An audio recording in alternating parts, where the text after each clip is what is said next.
আব্বু বলে ডাক দিল, আমি চিনবো না। আমার মেয়েটা আমারে ডাকলে নাকি আমি চিনবো না, আমার মেয়েও আমারে চিনবে না। ও গো মা, তুমি এই ধরনের শ্রেষ্ঠ নেয়ামত, তোমারই পদ তলে রয়েছে জান্নাত। প্রিয় দর্শকবৃন্দ, আসসালামু আলাইকুম। আপনাদের সবাইকে জানাই আন্তরিক শুভেচ্ছা ও স্বাগতম। আমরা সবাই জানি ইসলাম একটি পূর্ণাঙ্গ জীবন ব্যবস্থা। এই দিন আমাদের শিখিয়েছে কিভাবে চলতে হবে, কিভাবে কথা বলতে হবে, কিভাবে মানুষকে ভালোবাসতে হবে এবং কিভাবে আল্লাহর সন্তুষ্টি অর্জন করতে হবে। আজকের এই আলোচনার মাধ্যমে আমরা চেষ্টা করব কোরআন ও হাদিসের আলো থেকে কিছু শিক্ষা নেওয়ার, আমাদের ভুলগুলো সংশোধন করার এবং সত্যিকার অর্থে মুসলমান হিসেবে নিজেদের গড়ে তোলার। তাই অনুরোধ রইল, মনোযোগ দিয়ে শুনবেন, চিন্তা করবেন, আর যা শিখবেন তা নিজের জীবনে এবং পরিবারের জীবনে বাস্তবায়ন করবেন। চলুন শুরু করি আজকের আলোচনা। আলাইহি ওয়াসাল্লাম সব সময় নারীদেরকে খুব বেশি সম্মান করতেন, কারণ নারীরা হচ্ছে মায়ের জাত, সম্মানিতা।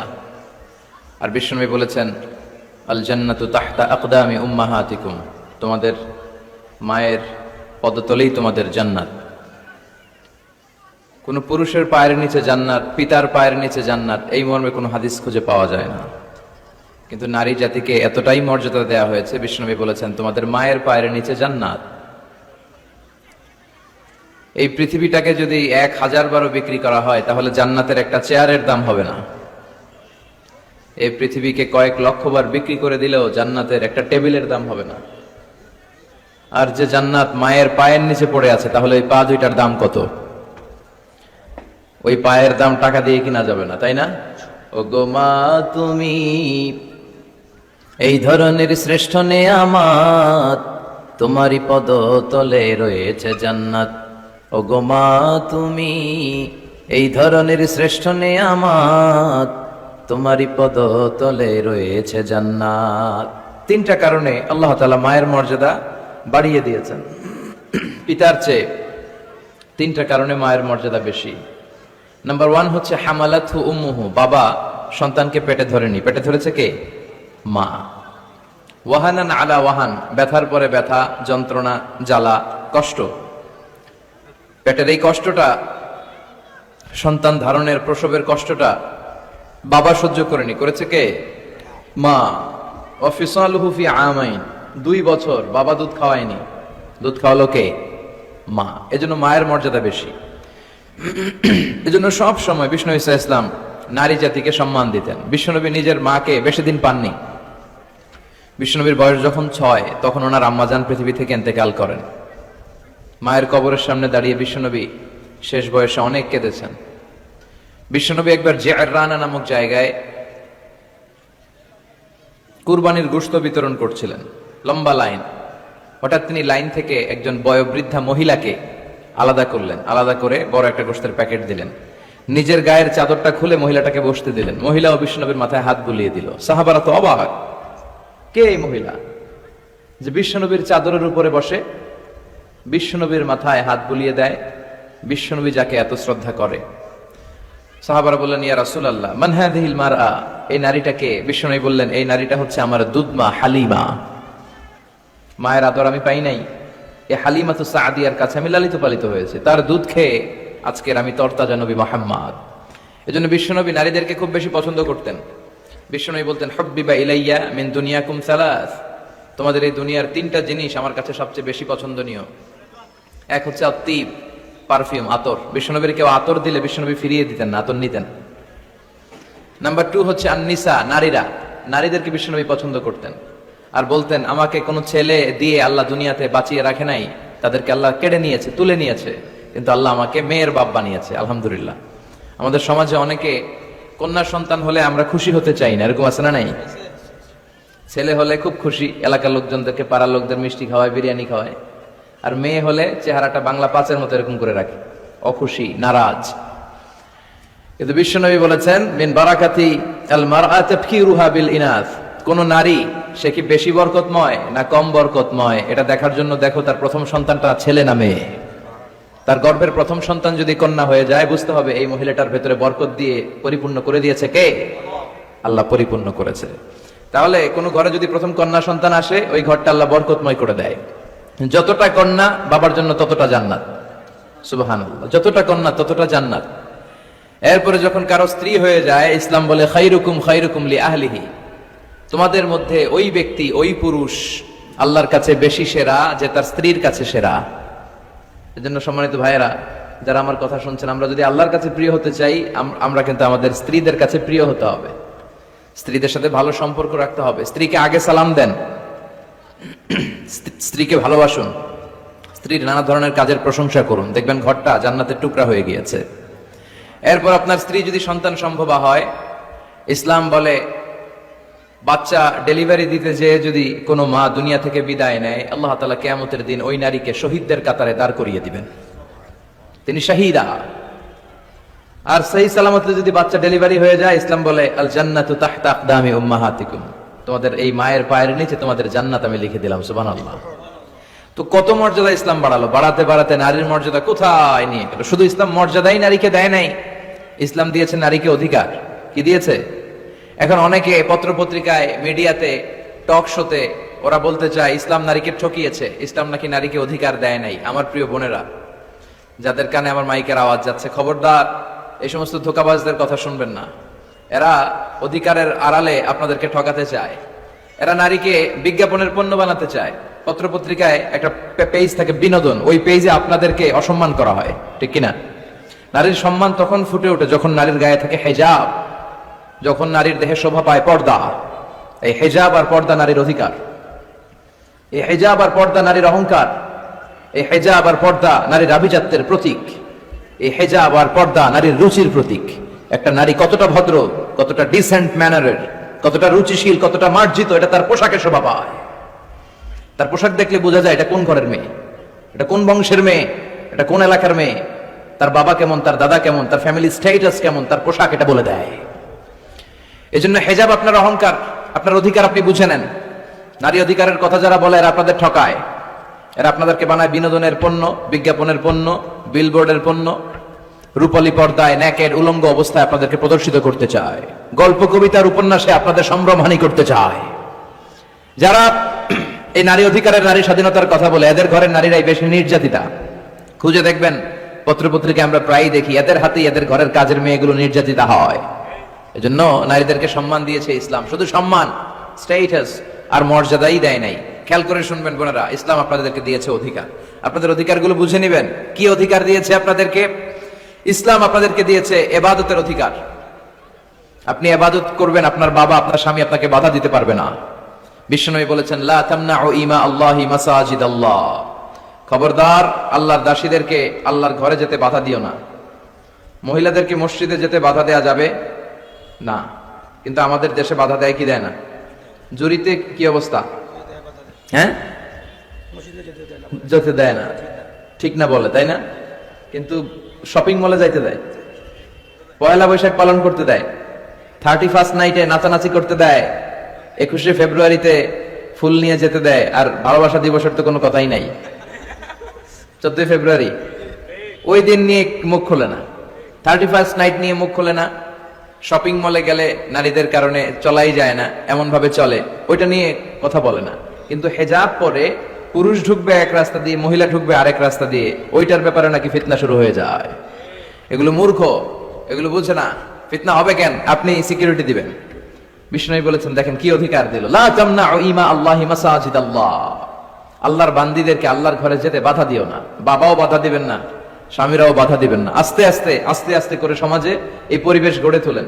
এমন মসজিদ হবে, মসজিদের এক পাশ দিয়ে ঢুকবে পুরুষেরা, অন্য পাশ দিয়ে ঢুকবে নারীরা, যাতে কোনো ফিতনা তৈরি না হয়। আর মসজিদে ঢুকলে ফিতনা হবে, কে বলেছে? মসজিদে তো নারীরা আসে ইবাদতের জন্য, এজন্য তাদেরকে যেন আমরা বঞ্চিত না করি। ইসলামের দেয়া নারীর প্রথম অধিকার হচ্ছে ইবাদতের অধিকার। কিস অধিকার? ইবাদতের অধিকার। নারীদেরকে বাধা দেয়া যাবে না। ইসলাম নারীকে 2 নাম্বার যে অধিকারটা দিয়েছে সেটা হচ্ছে উত্তরাধিকার সম্পদে সম্পদ পাওয়ার অধিকার। বাবার কাছ থেকে সম্পদ শুধু ছেলেরাই পায় না, মেয়েরাও পাবে। এটা কার আইন? ইউসিকুমুল্লাহু ফি আওলাদিকুম লিযযাকারি মিসলু হাযযিল উনসায়াইন। আল্লাহ বললেন, আমার দেয়া বিধান হচ্ছে বাবার সম্পত্তিতে শুধু ছেলেদেরই অধিকার নয়, মেয়েদের অধিকার আছে। ছেলে যদ্দূর পাবে, মেয়ে পাবে তার অর্ধেক। আমার বোনেরা, আপনাদের অধিকার বাবার কাছ থেকে আপনারা বুঝে নেবেন। ছেলেকে যদি বাবা 2 লক্ষ টাকা দেয়, মেয়েকে দিতে হবে কয় লাখ? কথা বলো। 1 লাখ। ছেলেকে যদি বাবা 4টা প্রাইভেট কার কিনে দেয়, মেয়েকে দিতে হবে কয়টা? কার আইন? আল্লাহর আইন। এই আইনে উল্টাপাল্টা করা যাবে? ইউসিকুমুল্লাহু ফি আওলাদিকুম লিযাকারি মিসলু হাযযিল উনসায়াইন, এটা আল্লাহর দেয়া আইন। এই আইনে উল্টাপাল্টা করা যাবে না।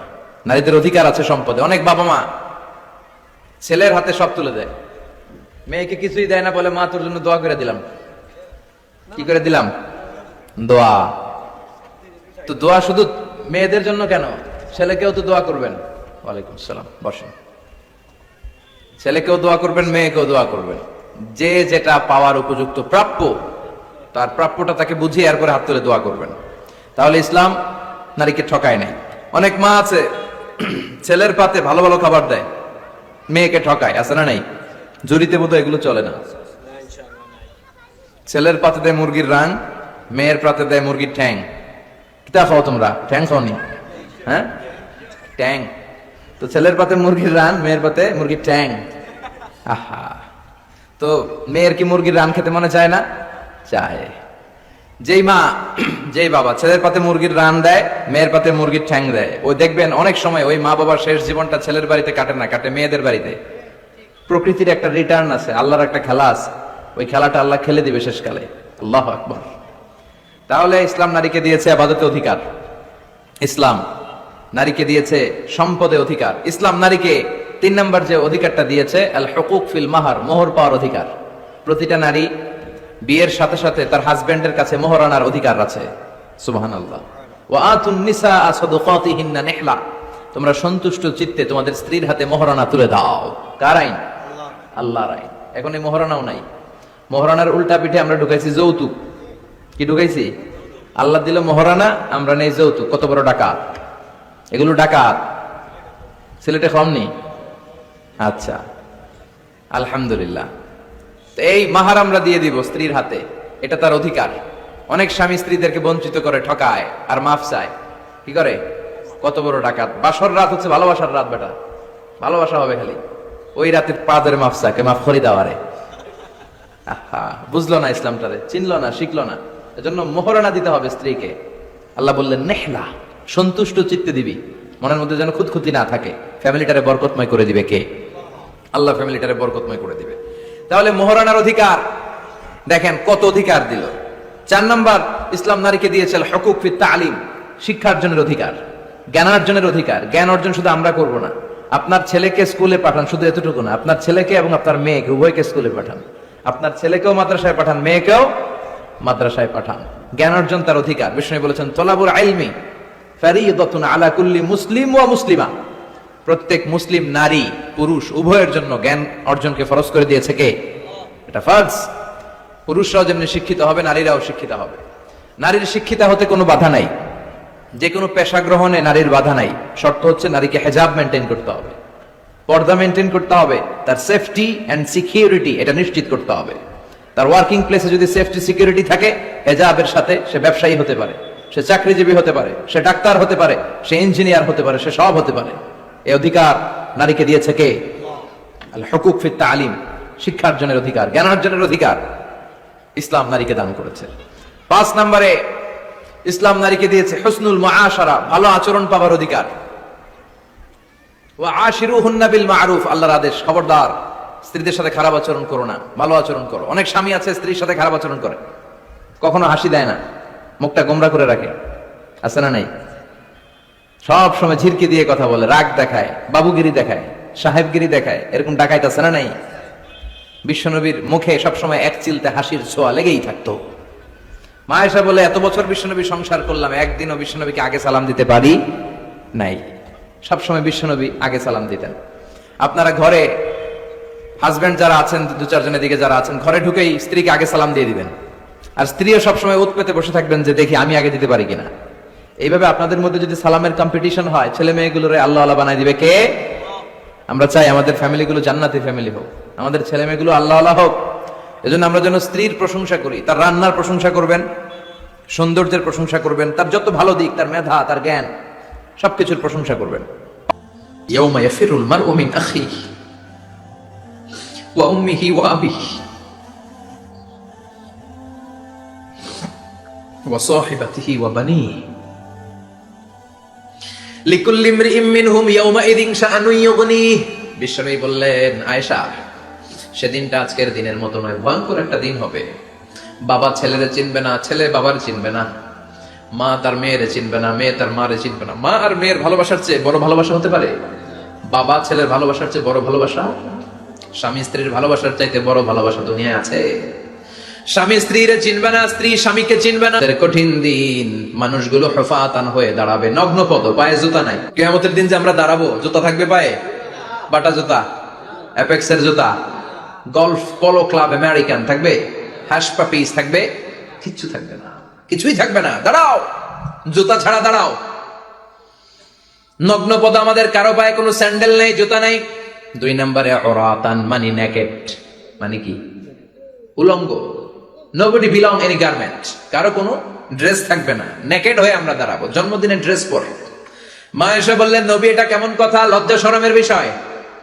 জামা ছাড়া মানুষগুলো কি করে দাঁড়াবে? কারো গায়ে কোনো জামা নাই, সবাই naked. Don't they feel any shy? Don't they feel any shame? লজ্জা হবে না সেদিন? লজ্জা নাই, শরম নাই? বিশ্বনবী বললেন, আয়েশা, আজকের দিনটা তুমি যেমন ভাবে কাটাচ্ছ, ওই দিন তো এই দিনের মতো না। ওইটা হবে ভয়ঙ্কর দিন, কেউ কাউরে চিনবে। ইয়াউমা ইয়াফিরুল মারউ মিন আখিহি ওয়া উম্মিহি ওয়া আবিহি ওয়া সাহিবাতিহি ওয়া বানি লিকুল্লি ইমরিইম মিনহুম ইয়াউমাইযিন শাআনুন ইউগনি। আমি কয়েকদিন আগে এই আয়াতটা পড়ে আবাসা ওয়া তাওয়াল্লা সূরাটার অবাক হচ্ছিলাম। ইয়াউমা ইয়াফিরুল মারউ মিন আখিহি, মানুষ তার ভাই দেখে পালাবে। আমি নিজের সাথে মিলালাম, আমার ছোট ভাইকে দেখে আমি পালাবো? আমাকে দেখে সে পালাবে? ওয়া উম্মিহি ওয়া আবিহি, যেই মায়ের পেটে 10 মাস আমি ছিলাম, যে মা আমি না ঘরে না গেলে ঘুমায় না, আমি না খেলে মা খেতে চায় না, আমার জন্য আমার মায়ের প্রাণ, আমার মায়ের জন্য আমার প্রাণ, কত ভালোবাসাবাসী। ওই মা আমাকে দেখে চিনবে না, আমি নাকি আমার মাকে দেখে চিনবো না। আমি আমার বাবারে দেখে পালাবো। ছোটবেলা থেকে কোলে পিঠে করে আমার বাবা আমারে মানুষ করলো। বাবাকে কত ভালোবাসি, বাবার সাথে কত ভালোবাসার গল্প, এই বাবারে দেখে আমি দৌড় দিব। বাবা আমারে দেখে দৌড়াবে। ওয়া সাহিবাতিহি ওয়া বানি, সাহিবা মানে প্রিয়তমা স্ত্রী, যার সাথে এত ভালোবাসা, এত খুনসুটি, তারে দেখে আমি পালাবো। ওয়া বানি, আমার সন্তান, যেই সন্তানের জন্য আমি আমার জীবনও দিতে রাজি, ঠিক কিনা? সন্তানকে দেখে আমি দৌড়। আব্বু বলে ডাক দিল, আমি চিনব না। আমার মেয়েটা আমারে ডাকলে নাকি আমি চিনব না, আমার মেয়েও আমারে চিনবে না। ইয়াউমা ইয়াফিরুল মারউ মিন আখিহি ওয়া উম্মিহি ওয়া আবিহি ওয়া সাহিবাতিহি ওয়া বানিহি লিকুল্লি ইমরিইম মিনহুম ইয়াউমাইযিন শাআনুন ইউগনিহি। বিশ্বনবী বললেন, আয়েশা, সেদিনটা আজকের দিনের মতো নয়, ভয়ঙ্কর একটা দিন হবে। বাবা ছেলেরে চিনবে না, ছেলে বাবার চিনবে না, মা তার মেয়েরে চিনবে না, মেয়ে তার মারে চিনবে না। মা আর মেয়ের ভালোবাসার চেয়ে বড় ভালোবাসা হতে পারে? বাবা ছেলের ভালোবাসার চেয়ে বড় ভালোবাসা? স্বামী স্ত্রীর ভালোবাসার চাইতে বড় ভালোবাসা দুনিয়ায় আছে? স্বামী স্ত্রীরে চিনবে না, স্ত্রী স্বামীকে চিনবে না, বন্ধু বন্ধুরে চিনবে না, ইমাম সাহেব মুসল্লিরে চিনবে না, মুসল্লি ইমাম সাহেবকে চিনবে না, নেতা কর্মীরে চিনবে না, কর্মী নেতাকে চিনবে না, পীর সাহেব মুরিদরে চিনবে না, মুরিদ পীর সাহেবরে চিনবে না। লিকুল্লি ইমরিইম মিনহুম ইয়াউমাইযিন শাআনুন ইউগনি। ও আয়েশা, তুমি পোশাক নিয়ে ব্যস্ত, সেদিন বাবাই তো ছেলেরে চিনবে না, মা মেয়েরে চিনবে না, কেউ কাউরে চিনবে না, সবাই পাগল পাড়া হয়ে থাকবে। নিজের চোখের পানি, নাকের পানি, নিজের ঘামের পানিতে নিজেই কিয়ামতের দিন সাতরা বেড়ে। আয়েশা, আল্লাহু আকবার। সবাই ক্লান্ত শ্রান্ত, পেরেশান, ঘর্মাক্ত, ক্ষুধায়, সবাই অস্থির ক্ষুধার্ত। সূর্যটা মাথার একেবারে কাছে চলে আসবে, সূর্যের তেজদীপ্ত তাপে মাথার মগজগুলো ভাতের মাড়ের মতো গলে গলে নাকের ছিদ্র, কানের ছিদ্র দিয়ে বেয়ে বেয়ে পড়বে। কেন ইমাজিন, চিন্তা করতে পারে? জিহ্বাটা কুকুরের মতো ঝুলতে থাকবে, নাভির সামনে এসে নাভিস্থল পর্যন্ত জিহ্বাটা ঝুলতে থাকবে। সবার মুখে চিৎকার, ইয়া নাফসি, আল্লাহ বাঁচাও। কানা মিকদারুহু 50,000 সানা, 50,000 বছর হবে কিয়ামতের সেই দিনটা। পাগল হয়ে যাবে, পাগল। আমি মুখোমুখি হতে যাচ্ছি সেদিনের, আপনি মুখোমুখি হতে যাচ্ছেন, আমরা সবাই সেদিনটা দেখতে যাচ্ছি। চিল্লায় কোন ঠিক কিনা? ও আয়েশা, লিকুল্লি ইমরিইম মিনহুম ইয়াওমাইযিন শাআনুন ইউগনি, এমন ভয়ঙ্কর দিন হবে, এমন ভয়ানক পরিস্থিতি হবে রে আয়েশা, বাবা মা চিনা যাবে না, পীর সাহেবরে চিনা যাবে না, কেউ কাউরে চিনবে না। আল্লাহ তুমি আমারে বাঁচাও বাঁচাও বলে যে মাথাটা একবার উপরের দিকে করবে, কার গায়ে জামা আছে কার গায়ে জামা নাই সেদিক নজর দেওয়ার সময়টাও কেউ পাবে না রে আয়েশা, ওই নজরই থাকবে না, সবাই দাঁড়িয়ে যাবে। আল্লাহ বললেন কাআন সাফসাফা, লেভেল প্লেন ফিল্ড আমি করে দেব, লা তারা ফিহা আওয়াজান ওয়ালা আমতা, উঁচু নিচু নাই, একেবারে সমান। কিয়ামতের ময়দানটা কেমন হবে? চিৎকার করে বলেন কেমন হবে? সমান হবে, সবাই দাঁড়াবে। পাগল পাড়া হয় আর দাঁড়াতে পারে না। কতক্ষণ দাঁড়াবো আমরা? 50,000 বছর আমাদের দাঁড়িয়ে থাকতে হবে। মানুষ পাগল হয়ে সাইয়েদনা আদমের কাছে যেয়ে বলবে, ও সব নবীদের পিতা, আদি পিতা, আর তো দাঁড়িয়ে থাকতে পারি না, আল্লাহরে বলেন বিচার কার্য শুরু করতে, এসপার ওসপার একটা হয়ে যা, হয় জান্নাতি নয় জাহান্নামী, আগে বিচার শুরু করতে বলে। সাইয়েদনা আদম বলবে আমি পারবো না, কারণ নবীও উম্মত চিনবে না, উম্মত নবী চিনবে। সবার এক জিকির, ইয়া নফসি, সবার জিকির কি? আরো জোরে বলেন কি জিকির? সেদিন কিন্তু নবীরা উম্মতকে চিনবে না, উম্মত নবী চিনবে না, তাইলে পীর আর মুরিদের তো কোনো সম্পর্কই থাকবে না। চিল্লায় এখন ঠিক কিনা? চিনবে না, কেউ কারো পরিচয় দিতে চাইবে না, ভয়ানক এক পরিস্থিতি। এজন্য এটারে বলে কিয়ামতের ময়দান। দুনিয়াতে কোনো ভয়ঙ্কর পরিস্থিতিতে আমরা বলি কিয়ামত, কি বলি? কিয়ামত। সাইয়েদনা আদম বলবে আমি পারবো না, আমার কাছে এসে লাভ নাই, তোমরা নূহ আলাইহিস সালামের কাছে যাও। সাইয়েদনা নূহ বলবে পারবো না, ইব্রাহিম আলাইহিস সালাম বলবেন পারবো না, মূসা আলাইহিস সালাম বলবেন পারবো না, সাইয়েদনা ঈসা আলাইহিস সালামও বলবেন পারবো না। তবে ঈসা আলাইহিস সালাম বলবেন শোনো, এত জায়গায় দৌড়ে যে কোনো লাভ নাই, জায়গা মতন যাও, কাজ হতে পারে। সবাই বলবে কোন জায়গা বলে দেন। সাইয়েদনা ঈসা আলাইহিস সালাম বলবেন আজকের এই কঠিন দিনে আমাদের সবার বিপদ, এই বিপদের দিনে কেউ আল্লাহর সামনে দাঁড়াতে পারবে না একজন ছাড়া, ওনার নাম হলো মুহাম্মাদুর রাসূলুল্লাহ সাল্লাল্লাহু। বিশ্বনবী মাকামে মাহমুদে তখন সিজদায় পড়ে থাকবেন, আমরা খুঁজতে থাকবো বিশ্বনবীকে। এই কঠিন দিনে, বিপদের দিনে নবীকে আমরা মাকামে মাহমুদে পেয়ে যাব। বিশ্বনবী সিজদায় পড়ে থাকবেন আর কাঁদতে থাকবেন, 50,000 বছর ওনার সিজদাটা লম্বা হবে। এই 50,000 বছর আমাদের জিকির হবে ইয়া নাফসি ইয়া নাফসি, আল্লাহ আমারে বাঁচাও। আর এই 50,000 বছর বিশ্বনবী জিকির করবেন ইয়া উম্মতি ইয়া উম্মতি, আল্লাহ আমার উম্মতকে বাঁচাও, আমার অনুসারীদেরকে বাঁচাও, আমার পেয়ার উম্মতদেরকে তুমি মাফ করে দাও। বিশ্বনবীর কান্না আল্লাহ আর সহ্য করবেন না, সবাই যে বলবে ও নবী, সব নবীদের কাছে ব্যর্থ মন নিয়ে ফিরে এলাম, আপনি কিছু করেন। আল্লাহ বলবেন নবী আর কাঁদবেন না, আপনার কান্না আমার সহ্য হয় না, আপনি মাথা তোলেন, একটু তুলেন মাথা। এরফা রাসাক, নবী মাথা তুলেন। সাল তুতা, আমার কাছে কি চাইবেন বলেন আমি দেই।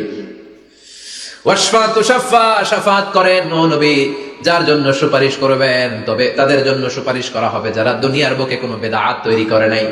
বিশ্বনবী যা যা শিখিয়েছিলেন ইসলামটারে ওইভাবে মেনেছে, নতুন কিছু ঢুকায় নাই। এদের জন্য বিশ্বনবী দাঁড়িয়ে সুপারিশ করা শুরু করে দিবে। কবুল করবে কে? ওয়াশফা তুশাফা, নবী সুপারিশ করেন, আমি কবুল করে নেব। বিশ্বনবী দাঁড়িয়ে বলবেন মাবুদ, লিকুল্লি নবিয়্যিন দাওয়া মুস্তাজাবা, এই দুনিয়াতে সব নবীকে আপনি স্পেশাল একটা দোয়া করার অনুমতি দিয়েছেন, দোয়াটা করলেই কবুল করে নিয়েছেন। আর ওই স্পেশাল দোয়াটা দুনিয়ার সব নবীরা দুনিয়ার বুকেই করেছে, একমাত্র আমি করি নাই। সুবহানাল্লাহ বলেন। ওয়া ইন্নী আখতাবিউ দাওয়াতি শাফাআতান লিউম্মতি ইয়াউমাল কিয়ামা, আমি আমার দোয়াটা কিয়ামতের এই কঠিন দিন আমার গুনাহগার উম্মতের জন্য রেখে দিয়েছি। বিশ্বনবী তখন সুপারিশ করতে শুরু করবেন, চিৎকার করে পড়েন আল্লাহু আকবার। এরপরে আল্লাহ বললেন ফাআম্মা মান সাকুলাত মাওয়াজিনুহু ফাহুয়া ফি ঈশাতির রাদিয়াহ ওয়া আম্মা মান খাফফাত মাওয়াজিনুহু ফাউম্মুহু হাওিয়া ওয়া মা আদরাকা মা হিয়া নারুন হামিয়া। পড়েন আল্লাহু আকবার। সবাই আমরা দাঁড়িয়ে যাব, বিশ্বনবী সুপারিশ শুরু করবেন, বিচার শুরু হয়ে যাবে। ফাআম্মা মান সাকুলাত মাওয়াজিনুহু ফাহুয়া ফি ঈশাতির রাদিয়াহ, বিশাল আল্লাহ বিচার কার্যক্রম শুরু করবেন। মিজানের পাল্লা বসাবেন, কি বসাবেন? আল্লাহ তাতাগাউ ফিল মিজান, আমার নামে নাম, আমার নামে নাম, মিজান বসাবে, মিজান দাড়ি পাল্লা। আসলে এটা সুন্দর অর্থ হচ্ছে নিক্তি পাল্লা। অর্থ কি? দাড়ি পাল্লা চিনেন? আলু বিক্রি করে, লাউ বিক্রি করে, চাল মাপে, ডাল মাপে, দাড়ি পাল্লা দিয়ে, কি দিয়ে? কিন্তু কিয়ামতের এটা হবে নিক্তি পাল্লা। নিক্তি পাল্লা দিয়ে স্বর্ণ মাপে। কি মাপে? চাল বিক্রির সময় 2-4টা চাল বেশি গেলেও লস নাই, কম গেলেও যে কিনছে তার লস নাই, কিন্তু স্বর্ণ বেচার সময় যদি স্বর্ণের কণা চলে যায় বেশি, আমশের সালাও। এজন্য স্বর্ণ দাড়ি পাল্লায় মাপে না, কারণ এটা ক্ষুদ্রাতি ক্ষুদ্র হিসাব করতে হয়। এটা মাপে কোন পাল্লায়? নিক্তি পাল্লায়। এক কণা স্বর্ণ পড়লেও এটা মিটারে উঠবে। দাম কত? চিৎকার করে বলেন ঠিক কিনা? আল্লাহর মিজানের পাল্লা এমন পাল্লা, ফামান ইয়ামাল মিসকালা যাররাতিন খাইরান ইয়ারা ওয়া মান ইয়ামাল মিসকালা যাররাতিন শাররান ইয়ারা। যাররা পরিমাণ ভালো কিছু করলে সেটাও নিক্তি পাল্লায় আমরা দেখব, যাররা পরিমাণ খারাপ করলেও দেখব। যাররা, যাররা চিনেন? অণু। যাররা মানে সবাই বলেন আরো জোরে, বস্তুর ক্ষুদ্রতম একক, যেটা সহজে দেখা যায় না। যাররা বুঝাই আমি এভাবে, শীতের দিন টিনের ঘর আছে কাদের? দেখি হাত তোলেন তো। টিনের ঘর, মাশাআল্লাহ, আপনারা সুখী মানুষ, হাত নামান। বিল্ডিং এর বাড়ির চেয়ে টিনের ঘরে কিন্তু সুখ বেশি, জানেন? অনেক সুখ। টিনের ঘরে চালের মধ্যে ছিদ্র থাকে না, কথা কেন? শীতের দিন সকালে দেখবেন ওই ছিদ্র দিয়ে সূর্যের একটা চিকন সূর্যের রশ্মি ঢুকে, পুরো ঘর অন্ধকার, কিন্তু ওই জায়গাটাতে ছিদ্র, সূর্যের আলোটা চিকন হয়ে পড়ে নিচে, দেখছেন? ওটার কাছে যাবেন, কাছে গেলে দেখবেন ছোট ছোট ছোট ছোট ধূলিকণা দেখা যায়। অন্য কোথাও এগুলো দেখা যায় না, কিন্তু ওইটা, ওই চিকন ছিদ্রটা সামনে দাঁড়ালে ধূলিগুলো উঠতেছে, দেখছেন? ওইটাকে আরবিতে বলে যাররা। ওইটা কি বলে? ফামান ইয়ামাল মিসকালা যাররাতিন খাইরান ইয়ারা ওয়া মান ইয়ামাল মিসকালা যাররাতিন। ওই ধূলিকণার যাররা পরিমাণ ভালো করেছো, ওইটা আল্লাহ ছাড়বে না, আমলনামায় তুলে দিবে। সুবহানাল্লাহ পড়েন। ওই ধূলিকণা পরিমাণ খারাপ করলেও আমলনামায় তুলে দিবে কে? فأما من ثقلت موازينه فهو في عيشة راضية। সেদিন মিজানের পাল্লায় যার নেকের পাল্লা ভারী হবে তার খালি সুখ। তার কি? فهو في عيشة راضية। সে আনন্দে খুশি করতে শুরু করবে, নাচানাচি শুরু করবে। তাকে ডান হাতে আমলনামা দেয়া হবে। কোন হাতে? আল্লাহ তুমি আমাদের ডান হাতে আমলনামা নসিব করো, আমিন। আমাদের হিসাবটারে সহজ করো, আমিন। মিজানের পাল্লায় আমাদের নেকের পাল্লাটা ভারী করে দিও। আবার বিশ্বনবী বললেন দুইটা জিকির আছে, এই দুইটা জিকির যারা দুনিয়ার বুকে বেশি বেশি করবে মিজানের পাল্লা ভারী করে দিবে কে? কালিমাতান হাবিবাতান ইলার রহমান খাফিফাতান আলাল লিসান সাকিলাতান ফিল মিজান। দুইটা জিকির আছে, এই জিকির আল্লাহর বড় প্রিয়, কিন্তু জিহ্বায় উচ্চারণে একেবারে হালকা, কিন্তু মিজানের পাল্লায় ওজন হবে অনেক বেশি। সুবহানাল্লাহ পড়ে। আল্লাহর কাছে প্রিয়, জিহ্বায় হালকা, কিন্তু মিজানের পাল্লায় রাখলে উহুদ পাহাড়। তার প্রথম জিকিরটা হলো সুবহানাল্লাহি ওয়া বিহামদিহি, দ্বিতীয়টা হলো সুবহানাল্লাহিল আযীম। পড়েন সুবহানাল্লাহি ওয়া বিহামদিহি, সুবহানাল্লাহিল আযীম। পড়তে রাজি আছেন? ফাআম্মা মান সাকুলাত মাওয়াজিন, মিজান শব্দের প্লুরাল হচ্ছে মাওয়াজিন, মিজানের প্লুরাল কি? ফাআম্মা মান সাকুলাত মাওয়াজিনু, যাদের মিজানের পাল্লা ভারী হয়ে যাবে তাদেরকে ডান হাতে আমলনামা দিবে কে? আল্লাহ তুমি আমাদেরকে ডান হাতে আমলনামা দিও, আমাদের হিসাবটা সহজ করে দিও, আমাদের বিচার তুমি করতে যেও না। রোজ হাসরে হে আল্লাহ আমার করোনা বিচার, আল্লাহ করোনা বিচার। বিচার করলে আমাদের বাঁচার উপায় আছে? বিষ্ণু বলেন মান নুকিশা উযযিবা। সেদিন আল্লাহ যার নুকিশা মানে নিকাশ করবেন, হিসাব নিকাশ, মান নুকিশা উযযিবা, যার হিসাব নিকাশ আল্লাহ নিতে শুরু করবে, উযযিবা তার শাস্তি দিবে, ধরে ছাড়বে। আর যারে মাফ করে দিবে তার আনন্দের শেষ নাই, ঠিক কিনা? রোজ হাসরে হে আল্লাহ আমার করোনা বিচার, আল্লাহ করোনা বিচার। এটা কিন্তু দোয়া, জানেন? বিচার চাহি না তব দয়া চাহি এ গুনাহগার, আল্লাহ করোনা বিচার। আমি জেনে শুনে জীবন ভরে পাপ করেছি পরে পরে, এখন আশা নাই যে যাব তোহরে বিচারে তোমার, আল্লাহ করোনা বিচার। পড়েন পড়েন রোজ হাসরে হে আল্লাহ আমার করোনা বিচার, আল্লাহ করোনা বিচার। পড়েন আমিন। আমাদের আমলনামা ডান হাতে দিয়ে দিও, পড়েন আমিন। ফাআম্মা মান উতিয়া কিতাবাহু বিয়ামিনিহি ফাসাউফা ইউহাসাবু হিসাবান ইয়াসীরা। যাদের আমলনামা ভারী হবে, নেকের পাল্লা ভারী, সামনে থেকে সা করে উড়ে উড়ে আমলনামাটা আসবে, এসে ধপাস করে ডান হাতে বসে পড়বে। সুবহানাল্লাহ। আল্লাহ আমাদের নসিবে যেন এটা ঘটে, জোরে পড়েন আমিন। উজুহু ইয়াউমাইযিন মুসফিরা দাহিকাতুম মুস্তাবশিরা। সেদিন চেহারা হবে আলোকোজ্জ্বল, চেহারা